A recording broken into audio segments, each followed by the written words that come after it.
সাল্লাল্লাহু আলাইহি ওয়াসাল্লাম সবার সামনে দিয়ে চলে গেলেন। যখন আবু জাহেল ঘরের বাইরে দাঁড়িয়ে ওনাকে ব্যঙ্গ বিদ্রুপ করছিল, কিন্তু কেউ ওনাকে দেখতে পেলেন না। মুহাম্মদ দাবি করছে তুমি নাকি রাজা হবে। যত আরবীয় আছে তাদের মধ্যে এবং আরবের বাইরের লোকদের মধ্যেও যদি তোমরা বিশ্বাস আনো, জান্নাত পাবে আর পরকালে পুরস্কৃত হবে। আর যদি তোমরা বিশ্বাস না করো, তাহলে মৃত্যু পর্যন্ত তোমাদের সৎ পথে আনার চেষ্টা করবে। তারপর তোমাদের মৃত্যুর পর যখন তোমরা পুনরুত্থিত হবে, তখন তোমাদের সবাইকে নরকে নরকে পাঠানো হবে তোমাদেরকে। আমরা সবাই জাহান্নামে পড়ব। এখনো ঘুমাচ্ছে সে। আমরা অপেক্ষা করি। ঠিক বলেছো। এরপর রাসূলুল্লাহ সাল্লাল্লাহু আলাইহি ওয়াসাল্লাম ওনার হাতে ধুলো নিয়ে বেরিয়ে এসে বললেন, আপনারা সেই মানুষ যারা আল্লাহ তাআলার রাসূলকে চোখের সামনে পেয়েও একবারের জন্য দেখতে পাননি। যখন আল্লাহ তাআলার রাসূলকে কুরাইশরা ব্যঙ্গ বিদ্রুপ করছিল, তখন তিনি পবিত্র আয়াত তিলাওয়াত করতে করতে বের হলেন। বিসমিল্লাহির রহমানির রহিম। ইয়াসিন, শপথ প্রজ্ঞাময় কুরআনের, নিশ্চয়ই আপনি রাসূলদের অন্তর্ভুক্ত এবং সরল পথের উপর প্রতিষ্ঠিত।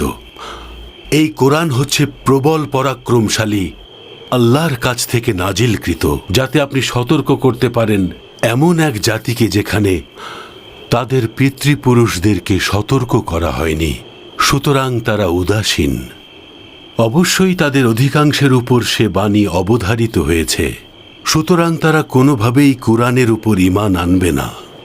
নিশ্চয়ই আমি তাদের গলায় বেড়ি পরিয়ে দিয়েছি এবং সেটা চিবুক পর্যন্ত, ফলে তারা ঊর্ধ্বমুখী হয়ে আছে আর মাথা খাড়া করে রেখেছে।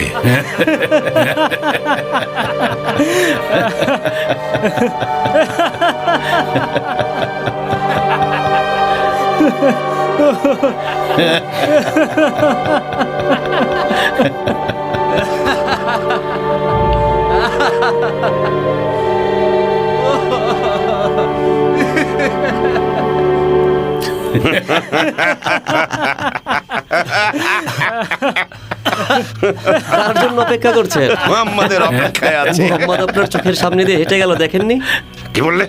আমাদের সামনে বেরিয়ে গেছে। এই সবাই চলো চলো, ওর ঘরের ভেতর ঢুকে ওকে খুন করবো।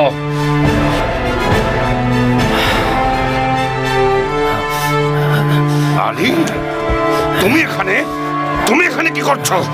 হে আল্লাহর রাসূল, আপনি সাত্তুর গুহায় ঢোকার আগেই আমি এখানে ঢুকেছি। আপনার কোনো বিপদ ঘটার আগে যেন সে বিপদ আমার উপরে আসে। খোঁজো ওকে, যাও।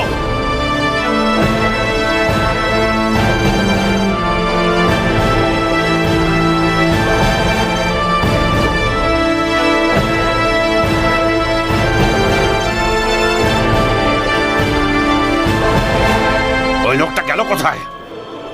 ইবলিস শয়তানি ছিল যে কুরাইশ প্রধানের কাছে গিয়েছিল এবং আবু জাহেলকে সমর্থন করেছিল। ইবলিসই গিয়েছিল ওখানে, গিয়ে নিজেকে নাজ গোত্রের লোক বলেছে।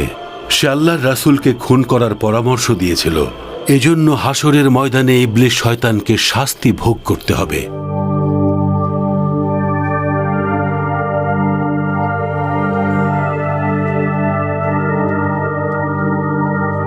কি খবর এনেছো?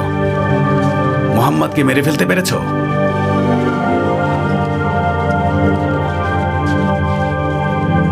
না। কি বলছো তুমি? এতজন মিলে একজনকে মারতে পারলে না? আমাদেরকে ধোঁকা দিয়েছে আবু সুফিয়ান। ওখানে মুহাম্মাদের বিছানায় অন্য একজন ঘুমাচ্ছিল, ওই আলী ইবনে আবু তালেব।